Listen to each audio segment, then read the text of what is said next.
Illegal तरीके से private school हर साल फीसों को बढ़ा रहे हैं। स्कूल बोल देगा जी फलानी जगह पे फलाने डिब्बों से ही आपको किताबें मिलेंगी। नर्सरी के भी बच्चे जो हैं 7-7 किलो 10-10 किलो के उनके बैग हैं।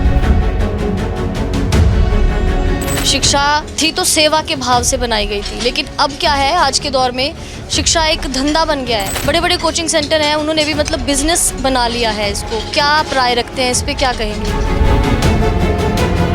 बच्चा कॉपी लेता है, उस पर जीएसटी लिखता है 18% पेंसिल पे जीएसटी, और हीरे पे आप सुन के हैरान रह जाएंगे 3% जीएसटी।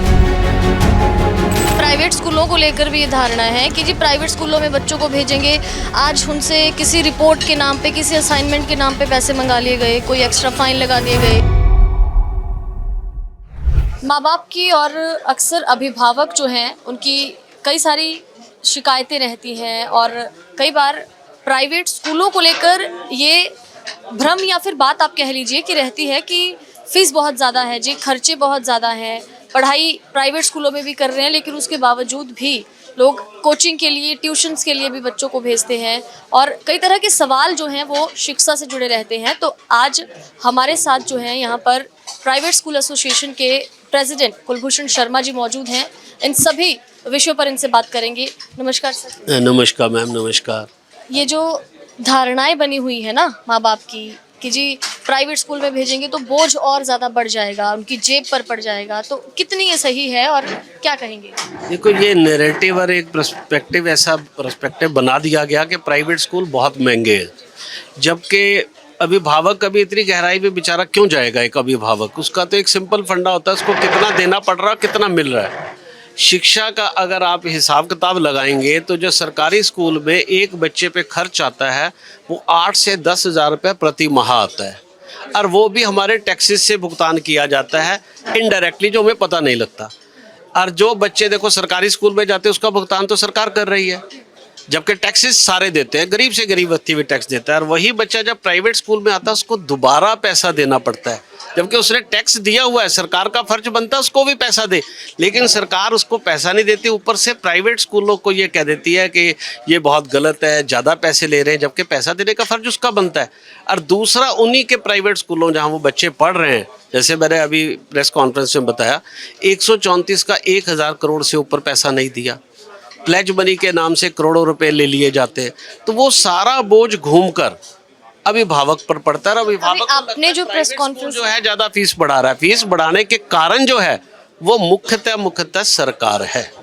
ये जो फीस हाइक का सवाल रहता है कि जी लोगों का भी रहता है कि इलीगल तरीके से प्राइवेट स्कूल हर साल फीसों को बढ़ा रहे हैं, एक तय मानक जो है, परसेंटेज जो है उससे ऊपर जा रहे हैं, क्या कहेंगे इस बारे में? देखिए, अब इस पे नियम बन चुका है 5+ CPI का, उससे ऊपर कोई बढ़ा ही नहीं सकता। अगर वो बढ़ाता है तो पोर्टल उसको उठाता ही नहीं है, तो वो तो कम्प्लीटली रोक लगा दी गई है।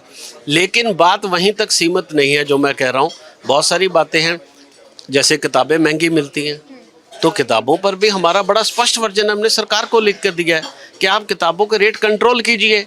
टाइम पर NCERT की किताबें नहीं आती हैं, डुप्लीकेट बाजार में बिकती हैं, कौन जिम्मेदार है? मैं तो किताबें नहीं छापता, मैंने तो NCERT की किताबें क्या इतनी कैपेबल नहीं है? क्योंकि प्राइवेट स्कूल कुछ हैं ऐसे जो अगर बच्चा दाखिला ले रहा है तो स्कूल बोल देगा जी फलानी जगह पे फलाने डिब्बों से ही आपको किताबें मिलेंगी, बाकी कहीं मिलेंगी नहीं। तो क्या NCERT इतना सक्षम नहीं है कि प्राइवेट स्कूल अब किताबें दूसरे स्टोर और वो सब? देखो, दो बातें हैं कि NCERT का सक्षम होना ना होना एक अलग बात है कि वो किताबें वो सप्लाई नहीं कर पाता, पर मेरा ये मानना है अकेला NCERT ही किताबें क्यों लिखे? आप देखिए मीडिया के कितने लोग आज यहाँ पे खड़े हैं, अब वो एक ही मीडिया होगा और उसका नाम NCERT होगा, तो देश की स्थिति कैसी होगी? हर आदमी को किताब लिखने का अधिकार है, उसका जो है एक राइट है, राइट टू राइट, वो बुक लिखे, लेकिन किताब महंगी ना हो, इस पर सरकार नियम बना सकती है, बुक्स के रेट कंट्रोल कर सकती है। वहाँ पर सरकार जो है मौन है। क्यों मौन है? हम तो नहीं कह रहे हैं कि भी आप इतने रेट्स जो है बढ़ने दें, तो ये कमियां सरकार की हैं, अब डाल दी जाती हैं प्राइवेट स्कूलों पे। आज आपकी क्या मुख्यतः मांगे हैं यहाँ पर, जो आपने प्रेस कॉन्फ्रेंस भी की, सरकारों से मुख्यतः क्या चाहते हैं प्राइवेट एसोसिएशन स्कूल? देखिए, 134 का हमारा अरबों रुपए, खरबों रुपए बकाया है, जब वो मिलेगा उससे क्वालिटी गुणवत्ता बढ़ेगी। दूसरा, पेरेंट्स पे जो बोझ ज़्यादा पड़ रहा है वो कम होगा। हम कह रहे हैं बसों की लाइफ 20 वर्ष कर दी जाए, जो 10 वर्ष है या 15 वर्ष है, उससे अभिभावक को सस्ते में सुविधा मिलेगी स्कूल जाने की, तो शिक्षा वो भी सस्ती होगी। तीसरा, जैसे मैंने कहा, प्लेज मनी जो है करोड़ों रुपए ले ली जाती है, लाखों से करोड़ों रुपए, वो जैसे पहले थी उस तरीके से ली जाए तब भी शिक्षा सस्ती होगी। तो ऐसे बहुत सारे फार्मूले, बच्चों से स्पोर्ट्स फंड लिए जाते हैं, क्या ज़रूरत है 20-25 रुपए स्पोर्ट्स फंड लेने के? एक खिलाड़ी निकलता है, हम उसको 10 करोड़ रुपए दे देते हैं। क्या उसको प्रोत्साहित करने के लिए 20 रुपये हम माफ़ नहीं कर सकते?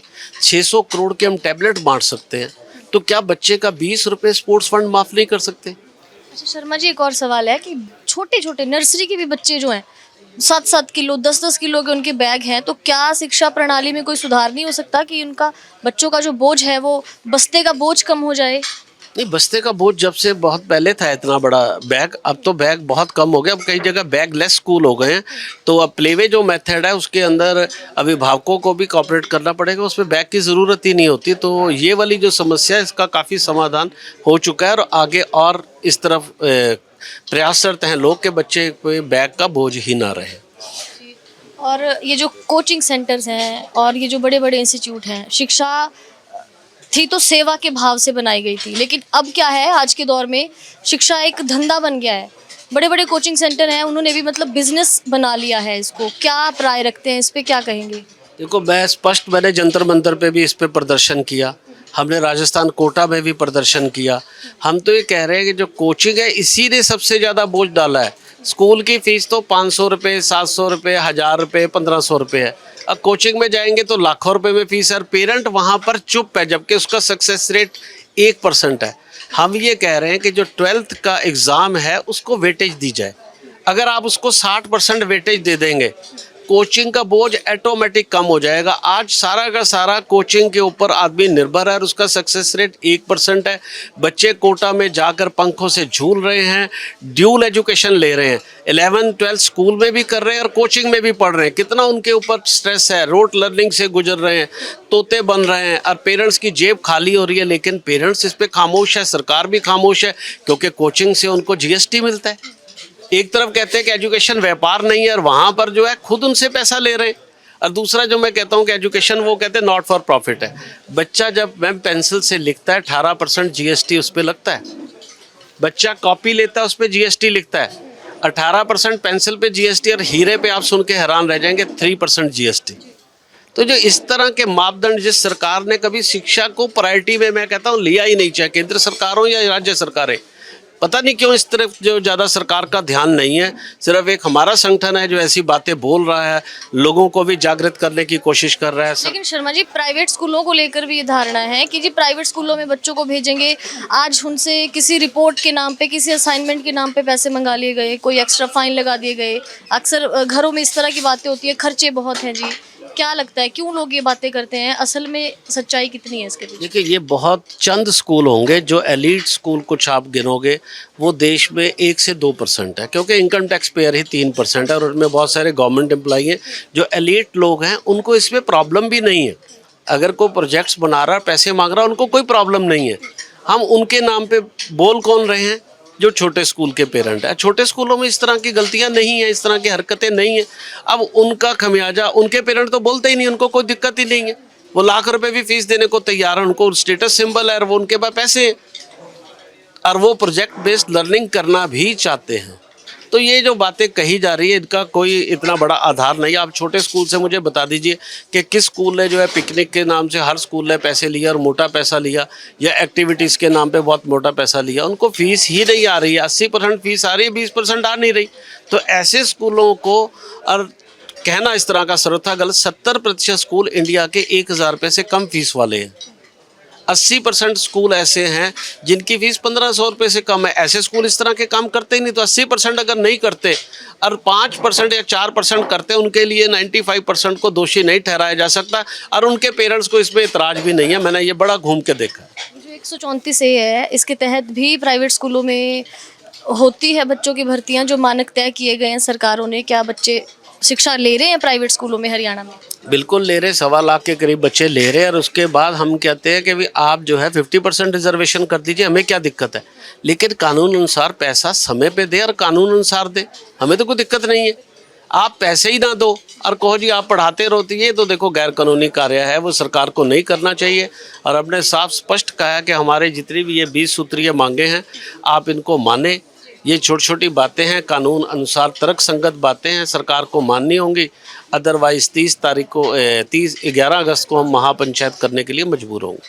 तो अगर सरकारें नहीं मानती उसके बाद क्या आपका निर्णय और आगे रहेगा? क्या आंदोलन करेंगे या कुछ ऐसा करेंगे कि क्या करेंगे, मतलब किस तरह की देखो, रणनीति है? शिक्षक को बहुत आंदोलन करने की ज़रूरत नहीं होती। शिक्षक अपने आप में बहुत सक्षम होता है और शिक्षक ने हमेशा चाणक्य से लेके आज तक दिखाया हमारे पास इतनी शक्ति है। शायद सरकारों को हमारी शक्तियों का एहसास नहीं है। तो आप सरकारों को मतलब वार्निंग दे रहे हैं? हाँ, बिल्कुल स्पष्ट कह रहा हूँ कि अगर शिक्षक के साथ आप गलत करेंगे, बच्चे के साथ गलत करेंगे, शिक्षा के साथ गलत करेंगे, तो शिक्षक को तो इन सारी कहते सेव एजुकेशन के लिए खड़ा होना ही पड़ेगा और हम खड़े होंगे भी। बहुत शुक्रिया माई हिंदी टीवी से बात करने के लिए जी। धन्यवाद। तो ये थे हमारे साथ प्राइवेट स्कूल एसोसिएशन के अध्यक्ष कुलभूषण शर्मा जी, जिन्होंने विस्तार से सारी चीज़ों के बारे में बताया। माई हिंदी टीवी से कैमरा पर्सन जशन के साथ मैं भारती शर्मा।